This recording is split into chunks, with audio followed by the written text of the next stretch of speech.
ನಮಸ್ಕಾರ, ನೀವು ನೋಡ್ತಾ ಇದ್ದೀರಾ ನ್ಯೂಸ್ ಫಸ್ಟ್ ಲೈವ್. ನಾನು ಸಬಾ ಹಕೀಂ. ಪ್ರಮುಖ ಸುದ್ದಿಗಳನ್ನು ನೋಡೋಣ. ಮೊದಲಿಗೆ ಹೆಡ್ಲೈನ್ಸ್.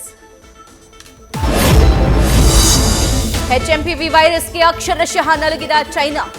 ಭಾರತದಲ್ಲೂ ಸೋಂಕು ಹರಡುವ ಆತಂಕ, ಭಯ ಬೇಡ, ಉಸಿರಾಟದ ಸಮಸ್ಯೆ ಬಗ್ಗೆ ಮುನ್ನೆಚ್ಚರಿಕೆ ತಗೊಳ್ಳಿ ಎಂದ ಕೇಂದ್ರ ಸರ್ಕಾರ.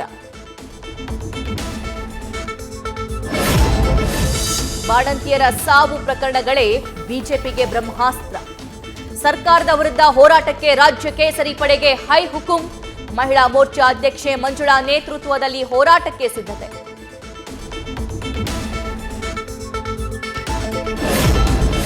ಬಾಣಂತಿಯರ ಸಾವು ಪ್ರಕರಣದ ಜೊತೆ ಬಸ್ ದರ ಏರಿಕೆಗೂ ಖಂಡನೆ. 15% ಏರಿಕೆಗೆ ಒಪ್ಪಿಗೆ ಸೂಚಿಸಿರುವ ಸಚಿವ ಸಂಪುಟ. ಎಲ್ಲಾ ಜಿಲ್ಲಾ ಕೇಂದ್ರಗಳಲ್ಲೂ ಹೋರಾಟಕ್ಕೆ ಕರೆ ಕೊಟ್ಟ ವಿಪಕ್ಷ ನಾಯಕ ಆರ್ ಅಶೋಕ್. ಗುತ್ತಿಗೆದಾರ ಸಚಿನ್ ಆತ್ಮಹತ್ಯೆ ಪ್ರಕರಣ ದಿನೇ ದಿನೇ ಹೆಚ್ಚಾಗ್ತಾ ಇರುವ ರಾಜಕೀಯ ಕೆಸರೆರಚಾಟ. ತ್ವರಿತ ವರದಿ ನೀಡುವುದಕ್ಕೆ ಸಿಐಡಿಗೆ ಎಡಿಜಿಪಿ ಬಿಕೆ ಸಿಂಗ್ ಸೂಚನೆ. ಮೊದಲು ಟಾರ್ಗೆಟ್ ಆಗ್ತಾ ಇದ್ದಿದ್ದು ಪತ್ನಿಯರು, ನಂತರ ಅವರ ಪತಿಯರನ್ನ ಗಾಳಕ್ಕೆ ಬೀಳಿಸ್ತಾ ಇದ್ದ ಐಶ್ವರ್ಯ ಗೌಡ. ಗಂಡ ಹೆಂಡತಿಯರ ಮಧ್ಯೆ ಹುಳಿ ಹಿಂಡಿ ಹನಿ ಟ್ರ್ಯಾಪ್ ಮಾಡಿ ಬ್ಲಾಕ್ ಮೇಲ್ ಮಾಡ್ತಿದ್ದ ಬಗ್ಗೆಯೂ ಮಾಹಿತಿ.